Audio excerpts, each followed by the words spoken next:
Hi viewers, I love to talk about organic tofu tempeh fermentation, how to making plant-based proteins using organic soybeans and natural cultures. That's a fantastic journey I'm embarking on. Making your own organic tofu and tempeh is incredibly rewarding. It sounds like the technical steps down, so let's walk through this process together, focusing on the magic happening in each stage.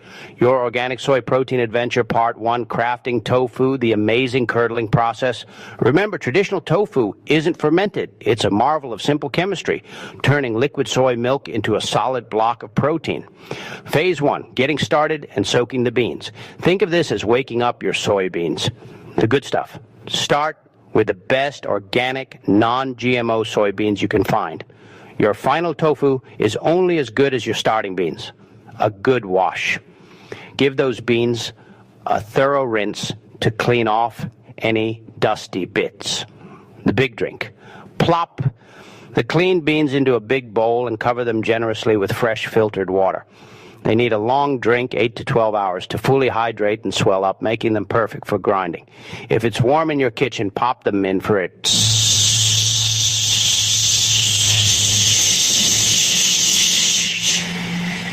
Pro tip, they'll nearly double in size. Phase 2, from bean to milk, grinding and cooking. This is where you make your own high-quality, delicious soy milk. Blending time, drain and rinse the soaked beans, then toss them into your blender or food processor with fresh water. Blend until it looks like a creamy pale yellow milkshake. That's the raw soy milk mixed with the solid fiber called okara. Tandenatin is straining the goodness. Line a big pot with cheesecloth or a nut milk bag. Pour the slurry in and squeeze out every last drop of the liquid. That's your raw soy milk. Don't toss the okara. It's great for baking or veggie patties, but the essential cook. Now cook that milk, bring it to a boil, stirring constantly so it doesn't scorch on the bottom. A heavy pot is your friend here. Once boiling, simmer it for 10 to 20 minutes. This step is crucial. It gets rid of the beany taste and makes the protein easy to digest. Phase 3, the curdling and pressing magic. This is the moment of transformation, turning liquid milk into solid tofu. Cooling down, take the pot off the heat and let it cool slightly. You want it hot, but not violently boiling, ideally around 160 to 185 degree Fahrenheit. Introducing the coagulant. For an organic approach, use nigari sea minerals or gypsum calcium sulfate. Dissolve your chosen coagulant in a little warm water. This solution is the key to curdling. Gentle curdling. Give the soy milk one gentle stir, then slowly pour in a third of your coagulant solution.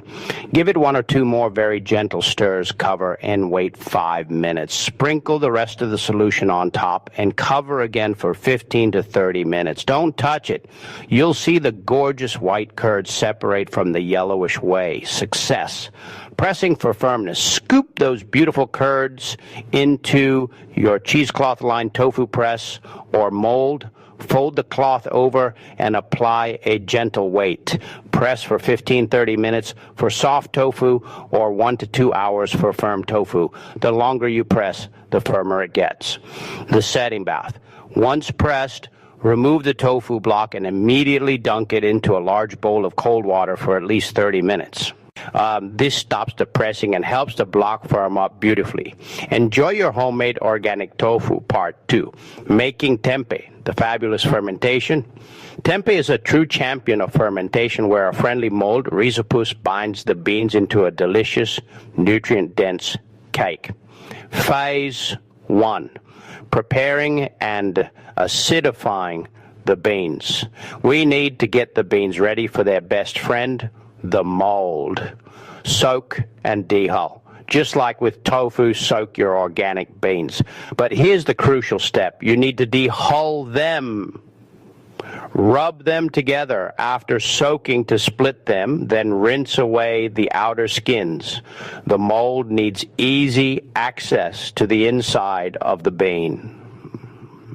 Cook them up. Boil the hulled beans gently until they are cooked but still intact, not mushy. Drain them completely. Drying and a splash of vinegar, spread the hot drained beans on a clean towel or tray. They must be surface dry, takes about 30-60 minutes. As they cool, toss them with a little organic or dietogenic vinegar like apple, quai, cider, and this lowers the pH slightly, which is the perfect welcome mat for the rhizopus mold and a deterrent for bad bacteria. Phase 2, inoculation, meeting the culture. This is where the magic starter culture comes in. Cool is key. Make absolutely certain your beans are cooled to room temperature around 90 Fahrenheit. Too hot and you'll kill the wonderful mold spores. Sprinkle the starter. Put the cool, dry, and acidified beans in a bowl. Sprinkle your Tempeh starter, Rhizopus oligosporus, over them. About 1-2 teaspoons per pound of dry beans is the sweet spot. Mixing. Well, mix it all up thoroughly. Every bean needs a little touch of the starter, so the mold can grow evenly. Phase 3, incubation and fermentation. Now we wait and watch the transformation. Packing the bed. The mold needs air. Pack the inoculated beans into breathable containers. This could be zipper bags you've poked full of tiny holes about every inch, or a perforated mold. Pack them about an inch thick and gently but firmly. The cozy spot, place your packed tempeh in a warm spot, ideally between 85 to 90 degree Fahrenheit. A pilot light oven, a dehydrator on its lowest setting, or a fermentation box works perfectly. Steady warmth is the goal. Watch it grow. Day 1, 8-12 hours. Look closely. You'll see tiny white patches starting to bloom, usually near the air holes. Day 2, 18-36 hours. This is the fun part. The white fuzzy mold, mycelium, will take over, generating its own heat. Check the temperature. If it gets above 95 degree Fahrenheit, you may need to vent it a little. The beans are turning into a solid cake. Completion, 24-48 hours. It's done when the whole thing is one solid, thick white block, smelling pleasantly earthy, like mushrooms or yeast. Phase 4, storage and preparation. You've done it. Stop the growth. Immediately cool your finished tempeh down to stop the fermentation process. Storage, store it in the fridge for up to a week or freeze it for months. Just remember that tempeh should always be cooked before you eat it. That's a wrap on your homemade organic tofu and tempeh. Thank you for watching. Please subscribe my channel and help my channel grow.